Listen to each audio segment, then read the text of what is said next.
Lunch Break Sports.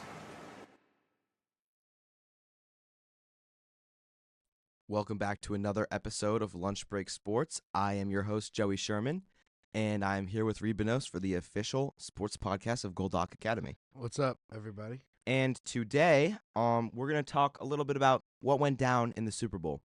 It was kind of not very eventful, I would say. It was pretty boring, and I think a lot of people were disappointed with the outcome because they had assumed that it would be a better game than it actually was, you know? Yeah. Something that I noticed about that game were just how strong Seattle's defense really is. They had like 2 turnovers in the fourth quarter, just clutch turnovers. That they didn't even give Drake May a chance really in his first ever Super Bowl appearance. Yeah, and I mean, you were just talking about the defense's efficiency. I kind of want to talk about the offensive lack of efficiency because I had predicted a bad game for Jackson Smith-Njigba, although I did say he would score a touchdown, which was incorrect, but I didn't think he would have such a big game, which ended up being true, but I thought they would have a better game than, 4 field goals in the first half. I mean, it's a 12-0 lead, but that's not how you want to win a game. Yeah, definitely. And I think that the kicker, Jason Myers, he could have honestly won Super Bowl MVP. I know you shouldn't give it to a kicker, but I think if Kenneth Walker doesn't have as many yards as he had, he could have had the same effect. If he doesn't have that many yards, I think Jason Myers deserved to win that award, you know? He basically put up all of their points. Yeah. I think I had Kenneth Walker at over 100 yards. And yeah, he definitely hit that. He's been so efficient in this postseason, and he's just great. Yeah, for those who remember from last episode, me and Michael made some predictions on what would happen, and I picked the correct team and one correct like mini thing because I said Kenneth Walker would have a big game, and I said that Seahawks would win. He said Patriots would win and didn't get any of his little ones right, so I officially win that, which is nice. But me and Reed are actually going to go into something else here. We are going to give our um awards for the season, although they aren't really awards. They're kind of unawards, if you will. So me and Reed decided who would win each one, and I'm gonna go through the candidates, and Reed's gonna announce the winner. So for most overrated player of the year, our candidates are Sauce Gardner, Lamar Jackson, and Jalen Hurts. And Reed, our winner was Our winner was Lamar Jackson. we believe that he did get the injury, but when he came back, he clearly had a chance to make the playoffs by some miracle. And although it may not have been in his control, he should have had a larger grasp on the game and went down the field and scored a touchdown instead of kicking the field goal. And yeah, I think he was the most overrated. He didn't look like an MVP caliber player whatsoever this season. Next, we have biggest fall off of the year. Our candidates are T.J. Watt, Justin Jefferson, and C.J. Stroud. And our pick, Reed? Our pick is Justin Jefferson. Justin Jefferson was supposed to be so good this season with J.J. McCarthy, and they gave away Darnold for J.J. McCarthy. And yeah, he just had a horrible season. Didn't hit 1,000 yards. I mean, fantasy-wise, he was a ginormous disappointment. I Yeah. remember in our league, I had made a trade for Justin Jefferson, and it was in the middle of the season. I had sent, I think, Cortland Sutton, another good player, and Tony Pollard. And then everyone was just like, oh, it's just Justin Jefferson for Tony Pollard. Funny enough, at the end of the season, Justin Jefferson and Tony Pollard were averaging the same, which is Yeah. crazy. You can't possibly imagine that Justin Jefferson has this bad of a season. He was a lock. He's been known in the league as the guy who, is quarterback proof. That's what he's known as because he had Darnold that everyone assumed, oh, Darnold's not that good. He must be quarterback proof, but he really wasn't. And whether it was his fault or not, I don't know, but he just didn't have any efficiency. Next award we have is Offensive Bust of the Year. Our candidates are Matthew Golden, Dylan Gabriel, and Ashton Genty. And our pick, Reed?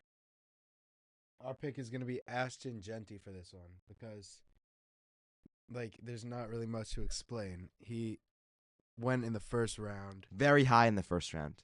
Even in fantasy, he went in the first round. And he just couldn't really break through ever. And some people blame it on his offensive line.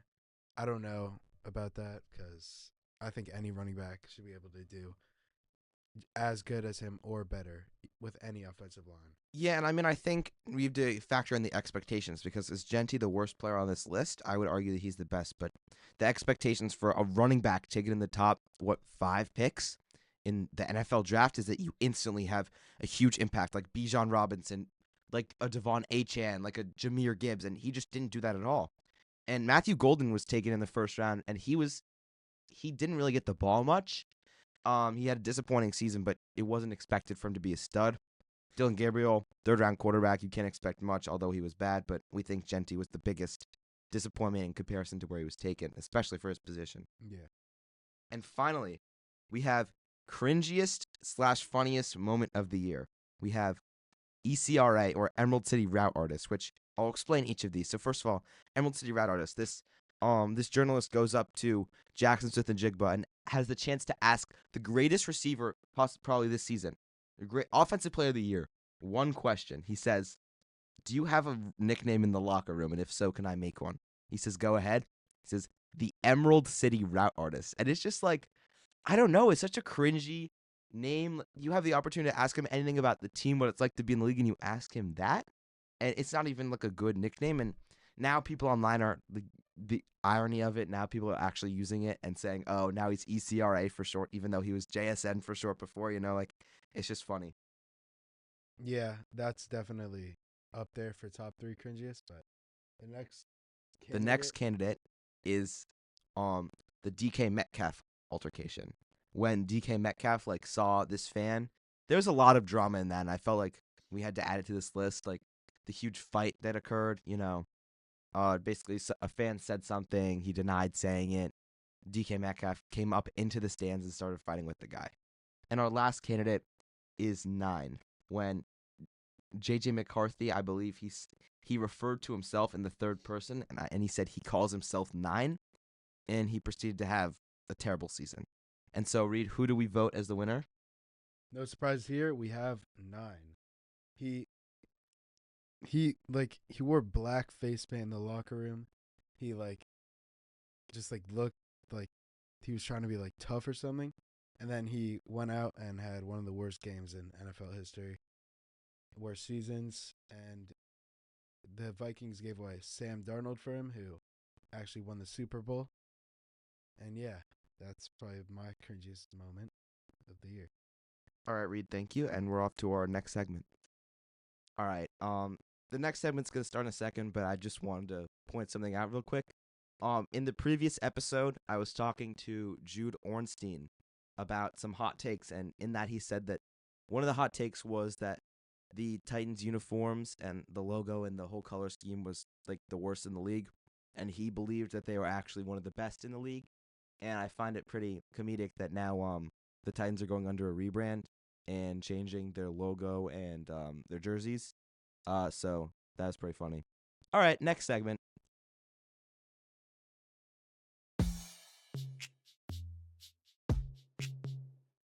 Trade review.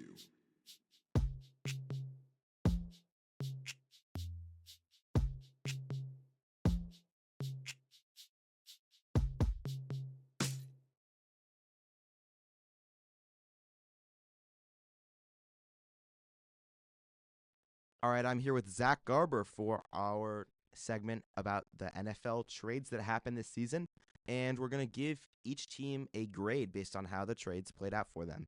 So first up, we have Sauce Gardner sent to the Colts and sent to the Jets as Adonai Mitchell and 2 first-round picks. For me personally, I gave the Colts a D- for this one. Their team tanks and misses the playoffs, and they don't even have their next 2 first-round picks. I mean, everyone thought at the time that the Colts were going to be locked to make the playoffs. And now it's a great pick for the Jets, number 16, and they get the next year. And Sauce Gardner really didn't live up to the expectations. What would you give the Colts? I agree with you. I think it's a horrible trade because Sauce got injured one of the first few games of it, and now the Colts don't live with Sauce for the rest of the season, and they don't live with 2 first-round picks. So it just led to failure for them. And on the other hand, I think the Jets get an A+ on this trade. I don't think there's any reason to say that they lost this trade at all. The team wasn't winning with Sauce. The only game they won with him on the roster was when he wasn't even playing in the game. They need to rebuild. They need to get picks. They trade him away for 2 first-round picks. They're going to be mid first-round picks. Maybe next year, that could be a high pick. The Colts pick next year, that could be pretty high. And they also had the huge hole at receiver, and they're able to land A.D. Mitchell, who hasn't really done anything, but he has a lot of potential, and I think it's a great move. I agree. I think the Jets' defense one of the best in the league with and or without Sauce. So it didn't really I think they should have traded one of their stars away for more rebuild, because then they can get, let's say, a good cornerback, or they get another receiver and put someone else a cornerback or trade. It was perfect for them. Now, next trade is a little bit more minor. Jacoby Myers for a 4th-round pick and a 6th-round pick. I So think for the Raiders who traded away Jacoby Myers, I'm going to give them a B minus. He's a decent player. He's not a roster-changing player. So getting a 4th and a 6th from him is fine, but it's not really that great of a trade. I think the Raiders have an F on that trade, because they are with Brock Bowers was out at the start of the season for a lot of games, and now they had 0 receivers. They have a bunch of rookies that haven't really got playing time. And Jacoby Myers, when he got on the Jaguars, he went to one of the top receivers on the Jaguars, Yeah, and getting I a lot mean of touchdowns and yards. And they were struggling with the whole Brian Thomas Jr. Situation, so it was nice for them to get a guy. I mean, I give him an A minus. It wasn't like they destroyed them in the trade. But they gave up a mid round, like a 4th round in the late pick, and got a decent receiver to help them. I mean, they made the playoffs, but it's not like he changed their roster really. What grade would you give the Jaguars? Jaguars, with the Brian Thomas drama, I think I'd give it a B plus, because with Brian Thomas Jr. Playing one of the worst seasons I think he had in college and everything, to when he's in the NFL, I think Jacoby Myers brought him up, because he was still when Jacoby Myers came. They worried about 2 different people, not just Brian Thomas Jr. So it freed up some more space for him in touchdowns. I also think that if you're on the Jaguars, you have to believe in Brian Thomas Jr. a little bit, but it's nice to have a plan B with Jacoby Myers. Yeah, I agree. All right, next trade, Joe Flacco, from the Browns to the Bengals for a 5th-round pick. What do you think? I think this was perfect for the Bengals. I give it an A minus, because without Joe Burrow, they got Flacco. Flacco's not that good of a quarterback, but as soon as he got on the Bengals, he broke records for the most yards or touchdowns, and he just helped them. They could have been going 2, and they could have only won 2 games like the Jets, but instead Joe Flacco brought them up to having a chance of a playoff spot. I'm actually going to heavily disagree with you here. I'm giving them a C minus, the Bengals, because they still didn't do anything. It didn't really help. They still were a terrible team with Joe Flacco. But you know what? At least they tried to do something, Something doesn't work out, they try and avoid it. Use a 5th-round pick. Whatever, doesn't work out. It's fine. It's not like they did well. I mean, would they rather have the 5th-round pick or Joe Flacco? Probably the 5th-round pick at this point, but it was a good try. For the Browns, I give them an A, just because they had so many quarterbacks they didn't need, and were able to get one off their roster and get not a 7th is kind of impressive. And it was the oldest one that they had on their roster. Yeah, oldest one. Now you have Dylan Gabriel, and you have Shador Sanders. and you have Deshaun Watson, I guess. But you still have some assets there. What would you give the Browns? I think the Browns did perfect. I agree with you on that. I think the Browns did the right decision. They started Shador. He didn't play great, but I think he can get better. Joe Flacco's going to retire soon. I think he can get better and develop himself, and he could be a good quarterback for the Browns. All right, last trade, we have Micah Parsons, traded from the Cowboys to the Packers for 2 first-round picks and Kenny Clark. Now, this one was crazy. This was an insane trade that happened. I mean, I think that the assets, they probably could have got 3 firsts instead of 2 firsts and Kenny Clark, and that's what I think they should have got. And for that reason, I'm going to give the Packers an A. In that situation, you have to trade for the generational talent. I mean, it would be kind of stupid not to trade for Micah Parsons. I mean, he's generational talent, superstar. It's disappointing to see that he tore his ACL, didn't get to see what would have happened in the event of a playoff run, but I still think it was a great decision. I agree. I think that Parsons is a one-of-one player. I think that he could he could bring them to a Super Bowl. If he didn't tear his ACL, I think he would have like he could have brought them to a Super Bowl. He was helping the team so much, not with that much sacks, but the amount of QB pressures.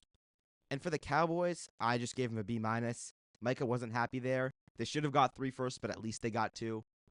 They weren't going to do anything, so I thought it was a fine trade. Yeah, I agree. All right, now we're moving to our next segment. Thank you, Zach. And I have a big announcement to make.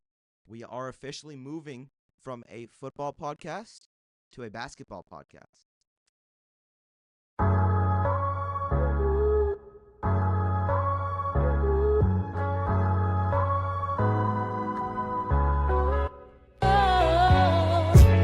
Lunch Break Sports, Basketball.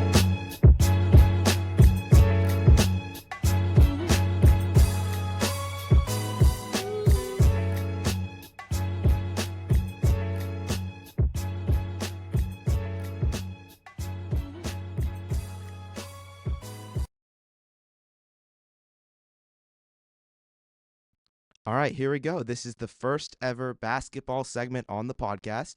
I am here with Michael Kreyman. Hello, hello, hello. And so we're going to do a little recap of what's happened over the NBA season because it has been a very eventful season, to say the least. First of all, there have been a couple surprises, like Denny Avdia has looked a lot better than people expected. Yeah. Norman Powell has looked like much better than people expected. Jamal Murray is finally looking like he was always on the cusp of being that great player for a couple years now, and he's finally started to show himself. Yeah. Also, John Morant having like one of the worst seasons in Yeah, his career. John Morant fell off of a complete cliff. Cam Thomas didn't find his home in Brooklyn, got cut, went to the Bucks, and now he looks pretty good.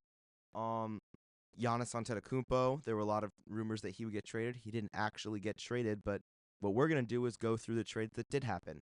So, first of all, what's the first trade you want to go over? So, I think we should go over the AD trade. I mean, this is probably the worst trade in NBA history. I mean, really? You think so?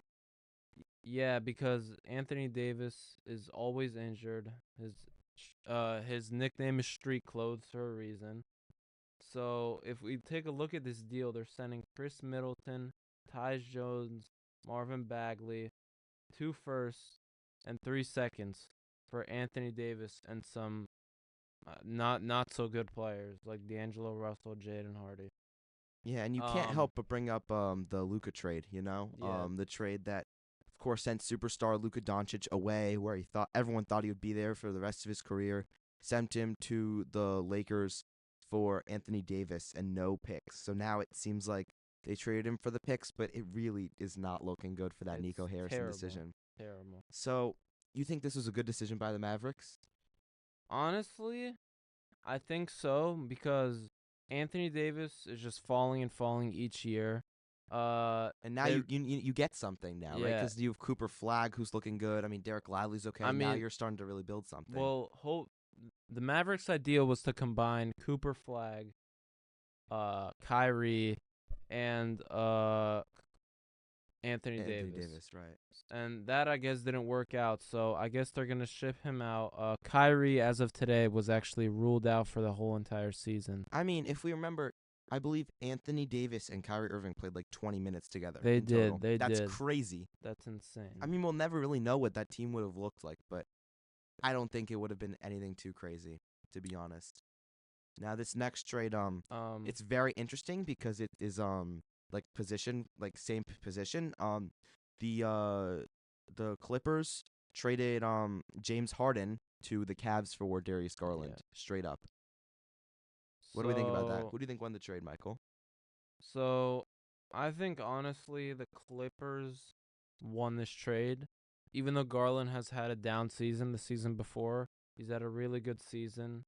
All highs last season in shooting and all that and points. And they did this, the Clippers did this was because Kawhi wanted his bag, his money.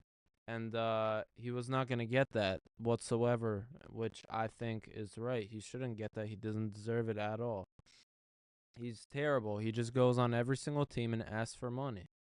And that's basically it. I mean, Garland's young. He's having a down year. The I guess the Cavs are doing this because they want a better point guard than Garland. Yeah, I'm gonna disagree with you, Michael. Here, I actually think that the Cavs won this trade because they really weren't a good enough team with Darius Garland. Like they were always a playoff team. Everyone was like, "Oh, the Cavs could make a deep run," but they never really have.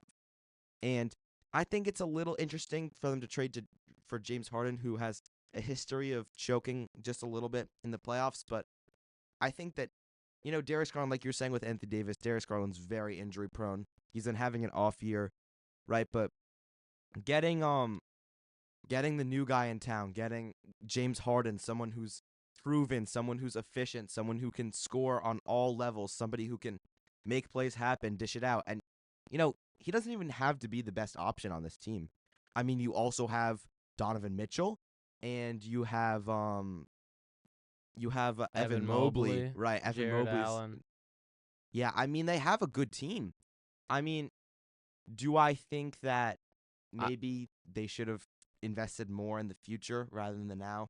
Maybe, but honestly, with this Cavs team, the clock is ticking a little bit. The They haven't clock made a is big ticking enough definitely, move. and the East is wide open, like what everyone's saying.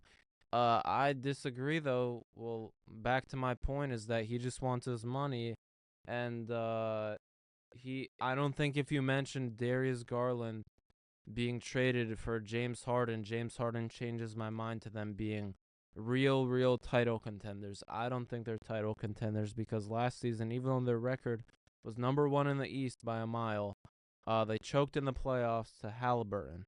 Yeah, I mean, I don't think this is completely a win-win. I think that the Clippers may have got slightly a better deal.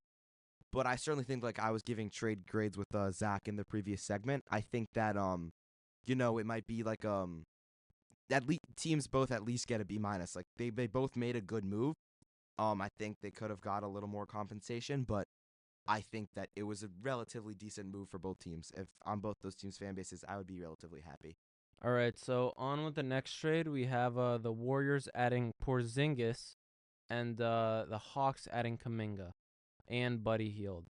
This So is more of a role player trade, but that's I mean, Porzingis can hoop a little Porzingis, bit. I wouldn't say is a role player. I mean, back in Boston, 2 years ago, Yeah, he was really good there. he was amazing there. It's just I see the same thing. He's just sitting out, and it's just not worth it. I mean, Kuminga, the Warriors have been trying to get him off the roster for a while.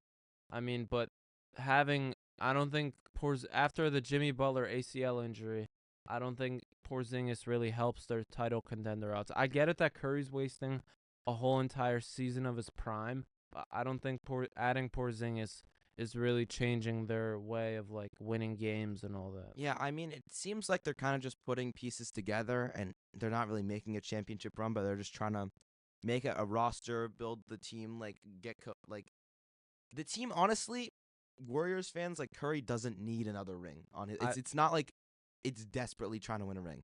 Obviously, in the NBA, every team's trying to win the championship. I'm not saying that, but it's not like they're gonna trade all of their young guys for old assets and try and make a push, because that wouldn't be very smart. I think they're gonna keep Curry. Obviously, they need to keep him there for the rest of his career. He's gonna live and die as a Golden State Warrior.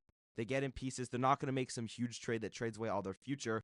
But with what they have, they're going to try and make the team as solid, as good as possible to give Curry a couple more good years. And I think it's just going to be more of a relaxed season for the Warriors. Not too much pressure, but also, you have Stephen Curry. You got to do something. Yeah, so I think we both agree here that the Atlanta Hawks win this trade by pretty decent. Yeah. With the next trade, we have the Pacers trade for the center Ivica Zubac. So the Pacers get Kobe Brown, who's nothing special, and Zubac. So Miles Turner What's the other side of the trade? So them getting 2 first-round picks, 1 second, Isaiah Jackson, and Benedict Mathurin. So I think Miles Turner was it was really unexpected. I mean, they were in the finals, and Miles Turner left in free agency, and nobody knew. And now they have no center that's good. So I guess they traded for Zubac, but in my opinion, they gave up a little too much. Yeah, I I don't. mean, what, 2 firsts? I think that I love Clippers getting 2 firsts here. With the other trade, getting Garland, getting 2 firsts in total, like building that future.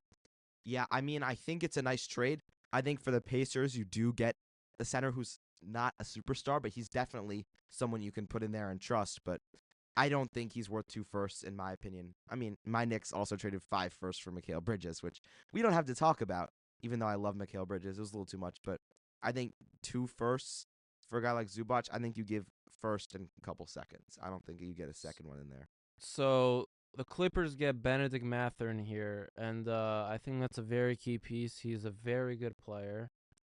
And they also received 2 firsts. So the Indiana Pacers, as of today, are, I think, bottom 5 team in the East. Yeah, I mean, at watching these Pacers games, like you look at the record and you think, oh, they must suck. But they've had some games where they really challenged the best teams in the league. It's pretty interesting. Like I remember we lost to them. The Knicks lost to them in like I don't know. They're supposed to be bad, but they still have Pascal Siakam, who made the All-Star team, leading one of the worst teams in the league. Like that's insane. That usually never happens. I guess, but my point is that this draft class, if people know, is It's- very, very good draft class. You What, have you like 4 Debansta, right? And the you have- bands, Carlos Boozer. You have Caleb Wilson. You have Darren Peterson. I mean, guys who are going to be all-stars in the upcoming years. Yeah, I mean it's a pretty talented and- draft, and I mean that makes the picks all the more valuable. And I actually did a simulation of the Indiana Pacers in the draft, and they would land the 4th pick. So the Clippers would actually get the 4th pick in the draft, which is basically you get the 4th pick, Mathurin, another pick, and seconds for Zubac, who we have no idea what he will look like down the line. And for the listeners who don't know, in the NBA, it's not like other sports where the worst team gets the first pick, first team gets the last pick, and then like second gets second, like second worst gets second pick. It's the teams like is it all the teams that don't make the playoffs? Like the bottom 14 teams. So there's 30 teams in the NBA. They bottom get put in 14 a lottery, get put in basically. a lottery. And it's not like it's random out of those 14, but the worst team get the better odds to get the higher picks, but there's no guarantee that they get the high pick. Like this past year, the Mavericks landed the number 1 overall pick when they had incredibly low odds to land it, And one more thing to keep in mind about the draft, right? If a bad team trades their first round pick to a good team who's like in the playoffs can also land the first overall pick. Like, isn't there a risk of that happening with the Thunder right now? Yep, definitely. The Thunder just won the championship. They look like the most dominant team in the league. They have so many great players, and it looks like they could get the number 1 pick, which is just so scary, but just so smart from the Thunder to do that. And also, we can look at the next trade. Wasn't it a first round pick for Jared McCain? Or what was the trade? But I'm gonna do that after. But No, we should talk about it now because we're on the topic. I think that all right. that trade is amazing for the Thunder. I mean, they just get a piece for a first round pick. Whose first rounder was it? Was it theirs? So it's gonna be I'm low. trying to see it right now. So the trade was Jared McCain for 1 first, 1 second, and 2 2028 second-round draft picks. That's a great trade. I mean, from- Jared McCain 2 years ago was an all-star before not an all-star. He was All-Star gonna win pace. rookie of he was gonna win rookie of the year, but Yeah. since his injury, he didn't win it. He's very good. He's a winner. The Thunder are looking for that type of guy, and it's an absolute steal. And I just want to give props where props is due to Sam Presti. I mean, he is the general manager of the Thunder and in charge of making all the trades. They've made so many incredible trades over the past couple years to basically give them a superstar roster and superstar picks. Yep. They could get anyone. They could really get so many Yeah. players in the league right now. Giannis is rumored to go there. A lot of names. Could you imagine the championship team just adding one of the greatest players to ever play basketball? I mean, it's outrageous. You know? So, yeah. With the next trade, we have the Celtics adding Vucevic from the Bulls. So the trade is Vucevic in a second for Anthony Simons in a second. So this, I think the Celtics win it here. I mean, they're trying to add a guy like Porzingis, so Porzingis 2.0 would be their Vucevic, and Vucevic can shoot the three ball a little shorter than Porzingis, but I think they get their guy here. And let's look at the standings here. The Celtics, I'm pretty sure, are a top 3 seed right now without Tatum, Yeah, it's impressive. which is insane to think about. So when they get Tatum, I think I have them as East contenders because here. Jason Tatum, for those who don't know, he tore his Achilles Yep. in the playoff matchup Playing versus the the Knicks. Knicks, which that was great for every Knicks fan. Not to see him go down, but to see us win that. It was amazing. But yeah, I mean, it's impressive for them to be this good without their star player. It also makes me think maybe Jaylen Brown was deserving of the Finals MVP because everybody was saying, "Oh, why aren't you giving it to Tatum? He's the reason they're there 2 years Yep. ago in the championship." But he's not there, and they're still a great team. They're not the Yep. number 1 team, but they're still a great team, you know? And here we have our last trade. Michael, can you read off what it was? Yep. So this is the Jaren Jackson Jr. trade. I think this is the best trade this past deadline. So the trade is Jaren Jackson, Jock Landale, John Conchar, Vince Williams Jr., and Memphis receives Walter Clayton Jr., Kyle Anderson, Taylor Hendricks, George Niang, and 3 future first-round picks. Now, for me personally, I think this is a spectacular trade for both sides. Yep. And I'm going to explain why. So first of all, we have to talk about Jaren Jackson Jr. He's been an all-star before, right? He was an all-star last year. He's also won All Defensive Player of the Year. He is a defensive machine. He's a powerhouse. He's amazing at defense. He's incredible asset to have in your team. He'll lock down anyone. He can score, but most importantly, he plays defense at a very high level. And to a team like the Jazz, who nobody really expected anything out of, but surprisingly are starting to make a little bit of a run, to get somebody like that who's like almost hitting their prime, you know, still relatively young, somebody who can just play defense, be solid, just great for the team. I think it's an incredible move for the Jazz. I also think this is an incredible move for the Grizzlies because they get so much compensation, you know, for Jaren Jackson Jr. They're not really a great team. They had a couple good pieces. They never really made that run. I mean, a couple years back, they had Desmond Bane, Ja Morant, and Jaren Jackson Jr., and they were able to keep arguably the best player of those 3 and accumulate 7 first-round picks, which is amazing. So in this trade, Walter Clayton Jr., he just came off a win in the NCAA finals. He looked very good. I mean, yeah. he was a mid-first-round pick. He has a lot of upside, but, you know, there's a lot of concerns that he's not really built like an NBA player. I have Utah winning this trade.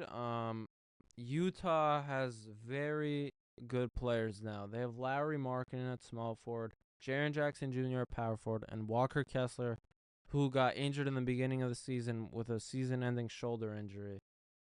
Yeah. So that they have a very tall lineup now, and they have a lot of power here. As for the Grizzlies right now are probably tanking, I'm guessing. I'm surprised they haven't traded Ja yet. But they get some young players, which is Taylor Hendricks and Walter Clayton Jr., and 3 first-round picks. So yeah, that's my opinions on this trade. Yeah, I think overall the trade deadline has been a lot of young versus old trades, you know, looking for the future versus winning now. A lot of injury-prone guys getting shipped off for picks. And, I mean, we'll see how the season plays out. We can revisit these trades later in the season if you guys want. But that is going to be the end of our half basketball episode. Thank you guys so much for watching. Thank you. And we will see you next time. Peace.